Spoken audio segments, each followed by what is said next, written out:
In this episode on NRI Money Clinic, I am going to discuss fixed deposits of the bank versus the debt funds of the mutual funds. Should you be investing in the fixed deposits or should you opt for debt funds of the mutual funds? What are the facts and figures you should know about these two categories of investment? This is NRI Money Clinic for you, and I am Dr. Chandrakant Bhatt, investment consultant and a financial planner.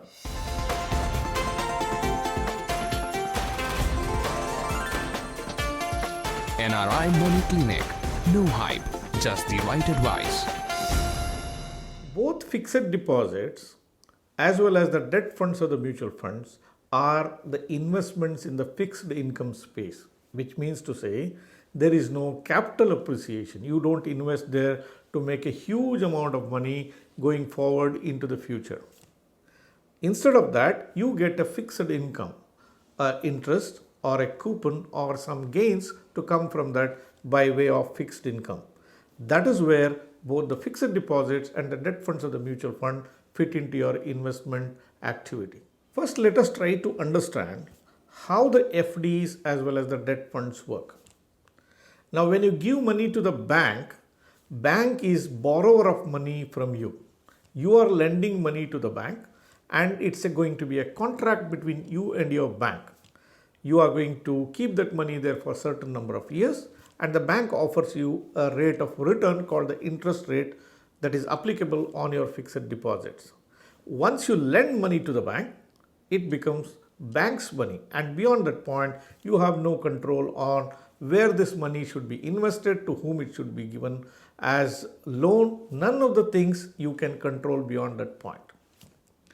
Whereas in case of a mutual funds, you are not lending money to the mutual fund.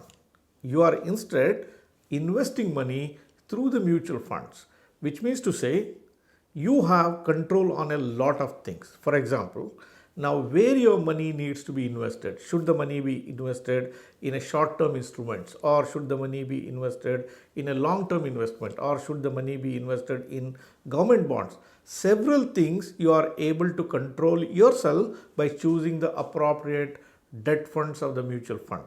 That option is available to you in case of mutual fund. Whereas in case of bank FDs, once you give money to the bank, the money belongs to the bank, and the bank has all the control over your money, and it can do what it wants within the purview of the law of the land. Now let us look at the riskiness of investments in a fixed deposit and the riskiness of investing in a debt funds of the mutual fund. In case of the fixed deposit, nothing goes wrong, all of us know. But theoretically, the risk of losing money still exists. Once you give this money to the bank uses its discretion and lends this money to a project, or it could be for private consumption, or it could be for an agriculture loan, or for any other purpose. It is the prerogative of the bank to decide whom this money can be lent. You have no role to play there. Bank is able to return back your money only if it runs a profitable business. If bank is not in a position to make profitable business, then you also stand to lose the money that you have given to bank as a fixed deposit. In normal course of time, it will not happen, but theoretical possibility exists. If bank is not able to return the money back to you, then what happens is the deposit guarantee schemes will take over. Whatever is the limit that is fixed from time to time, that is the amount of money you get back as a depositor of this bank fixed deposit. The debt funds, on the contrary, are more safer, I feel, because when you invest money in a debt funds of the mutual fund, first thing is you will be choosing a scheme that suits your requirement. Is it for a short term, medium term, long term? What has been your objectives? Based on that, you choose the scheme. This is one option that you have. The other thing is, when you give money to the mutual fund will not invest all that money into one single project, or will not give all the money to one single corporate. Every mutual fund will invest in hundreds of different instruments. The probability of all these investments going bankrupt is almost nil. Well, some of the papers may go bad, some of the things may not come back. That possibility exists. But will it make a material difference for you by way of losing the capital? I do not think there is such a possibility which exists. Mutual funds are not private investments. These are the regulated entities. They have to operate in a regulator mandated ways. There are trusts which overlook these things. There are guidelines how to select the instrument. All these safety features are there. From a risk perception, mutual funds probably are more safer than a bank fixed deposit. That's just because of diversified investment that the mutual funds will be doing into different companies or different papers. Let us look at the risks of investing in debt funds a little bit more in detail. I already talked about one risk, that is the concentration risk, that is lending your money to one single entity, one single corporate or something like that. That will not exist in case of mutual fund. But it doesn't mean that the other risks will not be there. There are three primary risks which will exist in a debt funds of the mutual fund.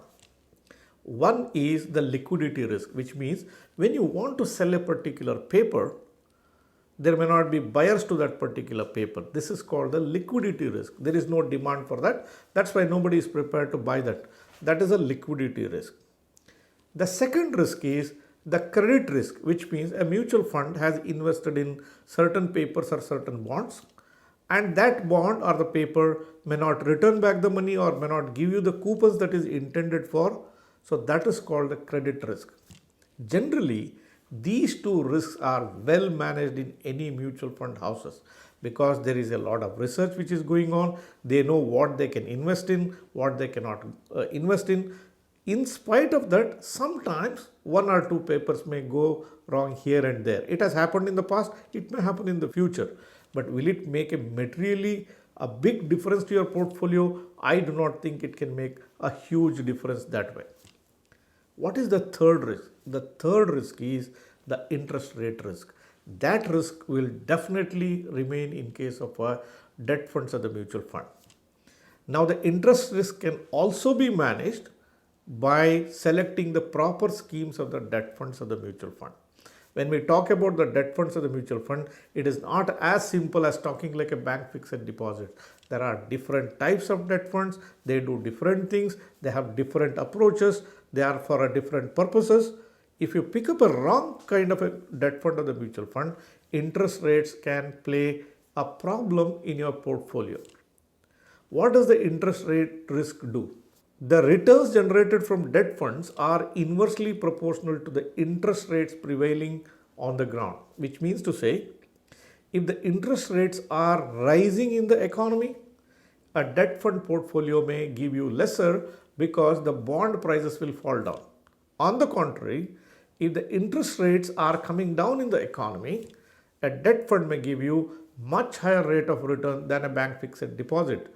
The return from debt fund is inversely proportional to the interest rate. So this risk will always remain in case of a debt fund or the mutual fund. The fourth difference between a bank fixed deposit and a debt fund or the mutual fund is the volatility of pricing. In case of bank fixed deposit, they are not volatile. There is no variance on a day-to-day basis for the price except for the interest it is accumulating. But there is no negative downward risk that will happen in case of a bank fixed deposit.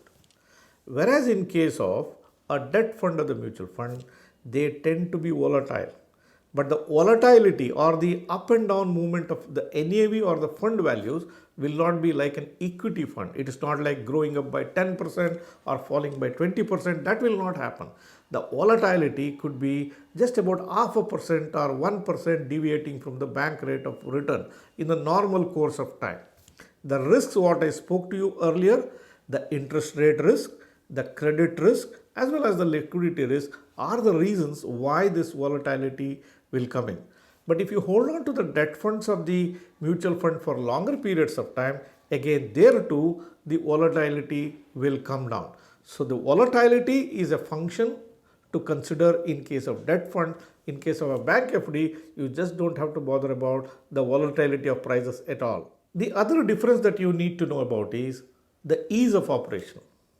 In case of a bank FD, it's pretty simple. You walk into a bank, check what is the interest rate, how long you can park the money with a bank.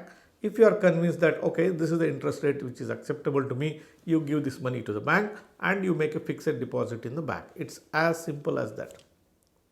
Whereas investing in debt fund is not that easy. First of all, you should have a good knowledge of the debt funds. You can't pick up anything and everything in a debt fund and say, I will go and invest there. Investing in debt fund is more trickier than investing in an equity fund.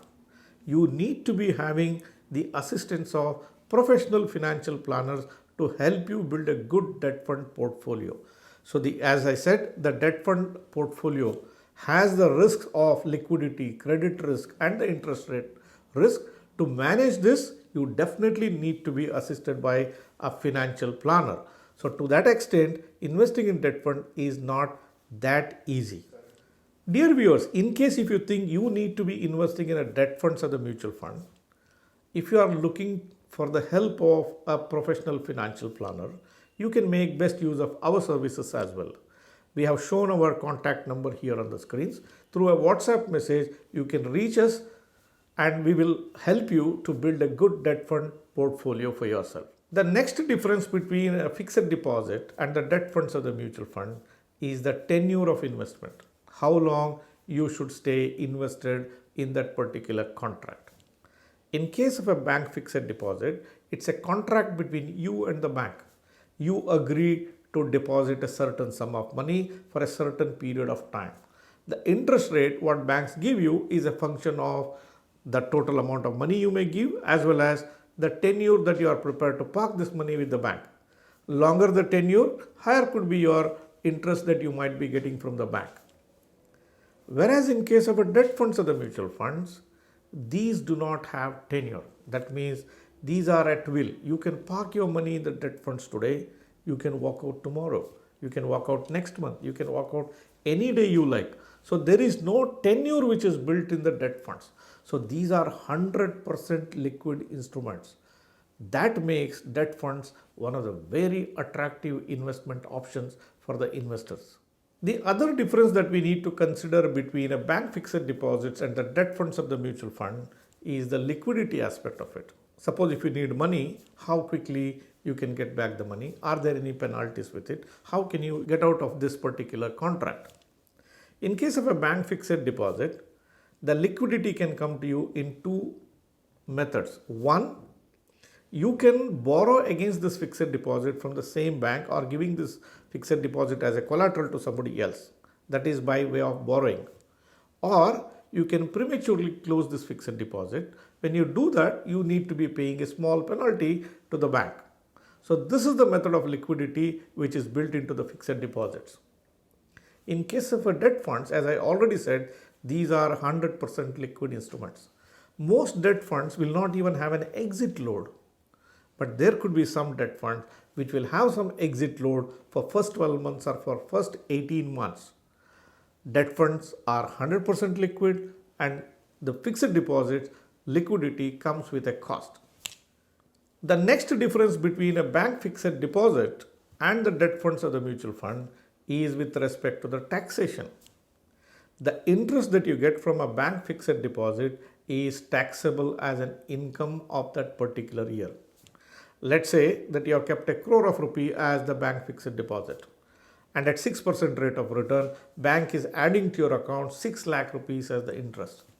You wouldn't have collected that money in your account, but it will be treated as your income of that particular year and you are liable to pay appropriate income tax depending on your slab rate for that particular year. In many cases, particularly in case of NRIs, most people could end up paying up to 33% taxes. In case of a debt funds, they do not come under the income tax slab. Rather, they will come under the capital gains tax. So in case of capital gains tax, you have short-term capital gains tax as well as the long-term capital gains tax. If you hold your money in a debt fund for more than 3 years, then you are eligible to claim exemptions under the long-term capital gains tax. The capital gains tax that you pay has one another advantage there. When you calculate your gains, you are allowed to use indexation benefit. That means from the time you have invested and till the time you take out this particular money, The indexation is a measure of giving a rebate for the inflation that has happened. The cost of money has moved up because of the inflation. The indexation takes out the effects of inflation on your gains, and it will only tax the genuine profits that you have made. So the tax rate also is a fixed tax rate. Either you can pay 10% of your capital gains total, or after indexation your tax slab will be about 20%. If you are a person who is in a 33% tax slab, investing money in debt funds of the mutual fund makes an excellent choice for you than to opt for a bank fixed deposit. The next difference between a fixed deposit and the debt funds of the mutual fund is with respect to the returns that they generate. In case of fixed deposits, you get an interest which is predetermined. The debt funds of the mutual fund, for easy understanding, it is safe to assume the returns will mimic the rate of return that you get from the bank. I repeat the word, it will mimic. It doesn't mean that it will be exactly like that of a bank fixed deposit. It will have some volatility here and there. Generally, this mimicking of returns has a standard deviation of around about 0.5%. If your bank is giving 6% as the FD rate, probably you will get 6.5% in debt funds, or could be getting about 5.5% depending on what's happening in the bond market, what's happening in the interest rate scenario. Depending on that, the variance could be about 0.5%. But there are at times you could get much more than this in the bond market. For example, if you are investing when the interest rates are very high, and if you invested in gilt funds, subsequently if the interest rates fall, your bond portfolio can give you a very high rate of return. But that will not happen on a day-to-day basis. To gain from that kind of a move, you definitely need a professional advice. Do not try to do it yourself. It's a very complex field. It needs a lot of expertise. But at times, bond markets can also give you excellent results which can be similar to equity funds. But that will not happen on a day-to-day basis. For ease of understanding, it is better we remember that the returns from the debt funds will just mimic the bank rate of return with a tax advantage. To summarize, both fixed deposits as well as the debt funds of the mutual funds are excellent investment vehicles in the fixed income space.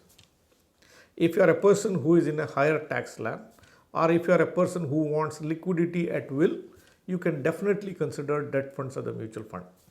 If you are a person who is not in a tax bracket and you want to feel very safe about your money, you can walk into a bank branch and you can deposit your money and collect the interest the bank gives you. What about the NRIs? In case of NRIs, there is one special provision. The NRIs do not pay any tax on their NRI fixed deposits.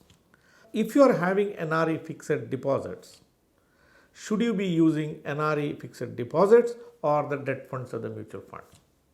The decision is purely yours. But definitely there is a case, as long as your NRI FDs are giving you tax-free status, why should I be using the debt funds of the mutual fund? But if you are a very professional investor and you want to make most out of the interest rate scenario which is prevailing there, you can definitely invest in the debt funds of the mutual funds. Likewise, if you are a person who is holding mutual fund portfolio of equity funds and you need some debt funds to periodically balance there, definitely you can consider the debt funds of the mutual funds. As long as your NRI FDs give you tax-free returns and these are acceptable to you, you can make use of the NRI FDs as well.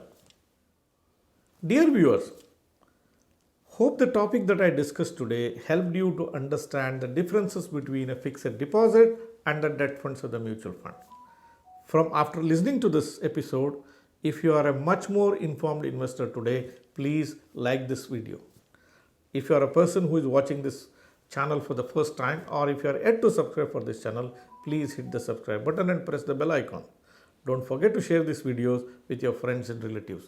Thank you very much for watching this episode on NRI Money Clinic. I will be back with you with yet another video very soon. Press the bell icon for more details and subscribe our channel.